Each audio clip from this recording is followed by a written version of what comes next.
अब की बार 400 पार। भारतीय इंतखाबात में मोदी का भारी अक्सरियत का ख्वाब चकनाचूर। इंतखाबी नताइज ने हुक्मरान बीजेपी को झटका दे दिया। 543 रुकनी पार्लियामेंट लोकसभा के इंतखाबात के लिए वोटों की गिनती का अमल जारी। 400 नशिस्तें लेने के दावेदार बीजेपी इत्तेहाद को सिर्फ 300 से भी कम सीटों पर बरतरी हासिल है। भारतीय इलेक्शन कमीशन के मुताबिक बीजेपी इत्तेहाद 294 नशिस्तों पर आगे है, जबकि कांग्रेस इत्तेहाद 232 नशिस्तों पर लीड लिए हुए है। उत्तर प्रदेश में मोदी की पार्टी को शिकस्त का सामना। कांग्रेस इत्तेहाद 80 में से 42 नशिस्तों पर आगे है। मगरबी बंगाल में ममता बनर्जी की जमात को वाज़ेह बरतरी है। नताइज सामने आते ही स्टॉक मार्केट में भौचाल आ गया। सरमायाकार मायूस हुए, मार्केट क्रैश कर गई। डॉलर के मुकाबले में भारतीय रुपए की कदर भी गिर गई। भारत ने फैसला दे दिया, मोदी नहीं चाहिए। इंतखाबी नताइज बीजेपी की वाज़ेह हार है। भारतीय कांग्रेस इत्तेहाद का जीत का दावा। सरबराह राहुल गांधी ने कहा, सिर्फ बीजेपी नहीं बल्कि पूरी रियासती मशीनरी के खिलाफ इलेक्शन लड़ा। खुफिया एजेंसियां, ब्यूरोक्रेसी और आधी अदलिया भी हमारे खिलाफ थी। भारतीय अवाम ने आइन बचा लिया। इंतखाबात में हमारी वाज़ेह कामयाबी जमहूरियत की जीत है। हुकूमत बनाने या ना बनाने से मुताल्लिक इत्तेहादियों की मीटिंग में फैसला करेंगे।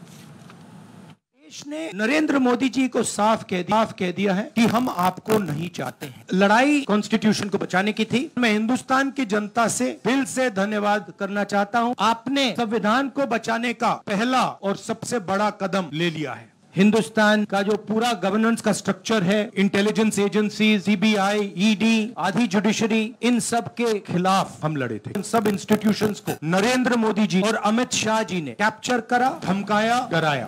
इसी मामले पर बात करते हैं। दिफाई तज्जियाकार सैयद मोहम्मद अली साहब ने हमें ज्वाइन किया।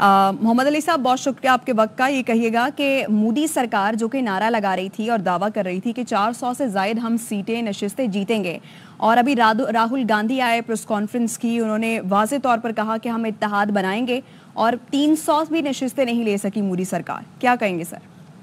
बहुत शुक्रिया जी। मैं समझता हूँ कि आज एक बहुत तारीखी दिन है भारतीय सियासी तारीख में, और इसके जो 3 अहम तरीन पहलू हैं वो मैं आपके सामने रखूंगा। पहली बात तो ये कि मैं समझता हूँ ये सबसे तारीखी इलेक्शंस इस वजह से हैं कि ये इलेक्शंस बुनियादी तौर पर भारत के सियासी मुस्तकबिल के तयन के लिए बहुत ज़्यादा अहम है, क्योंकि बुनियादी तौर पे बीजेपी का जो नज़रिया और बयानिया था उसका मकसद ये था कि भारत को बाज़ाब्ता तौर पे हिंदुस्तान बना दिया जाए, और वो जब ये उम्मीद कर रहे थे कि 400 से ज़्यादा नशिस्तें जीतने में कामयाब होंगे, तो उसका बुनियादी मकसद ये है कि भारतीय आइन में वो बुनियादी और अहम तरीन तब्दीलियाँ लाई जाएं, जिसके ज़रिए से जो सेकुलरिज्म का ढोंग है उससे मुकम्मल तौर पर हिंदुत्वा का नज़रिया जो है बीजेपी के ज़रिए से निजात हासिल कर सके।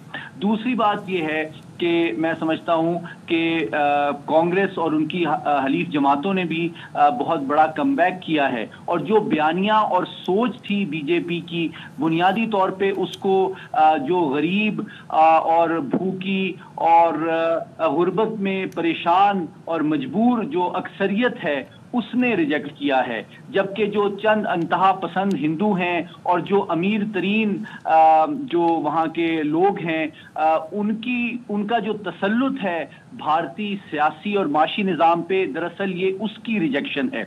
जो तीसरा पहलू है वो थोड़ा सा खुशाइंद है, और वो ये है कि अब जबकि एक बड़ी ओपोजिशन सामने कांग्रेस की क़यादत में नमूदार होती हुई नज़र आ रही है, तो इसके नतीजे में मैं उम्मीद करता हूँ कि भारत की जो इंतहा पसंदाना सोच दाखिली सतह पे रही है मुसलमानों, कश्मीरियों, सिखों और दलित के खिलाफ, और साथ ही साथ जो उसके तौसी पसंदाना और जारहाना अज़ाइम पाकिस्तान के हवाले से रहे हैं, जो कि खित्ते की सलामती के लिए बहुत बड़ा खतरा है, मैं तवक्को करता हूं कि उसमें भी किसी हद तक कमी आएगी और एक हकीकत पसंदाना नजरसानी किया जाएगा उस सोच और पॉलिसी पे।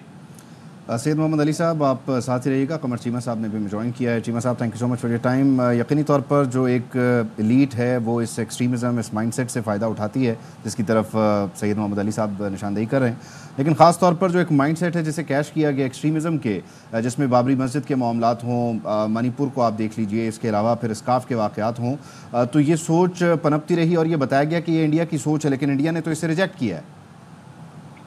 जी बहुत शुक्रिया। देखिए, दो चीजें इसमें तीन इम्पोर्टेंट हैं। पहली बात तो ये है कि नरेंद्र मोदी की जो पार्टी है वो 303 से 246 के करीब आ पहुंची है। सो इट मींस के वो स्टिल डोमिनेट कर रहे हैं, और उनके मुकाबले में जो बड़ी पार्टी है वो कांग्रेस है, जो कि तकरीबन 100 के करीब सीटें लेके गई है।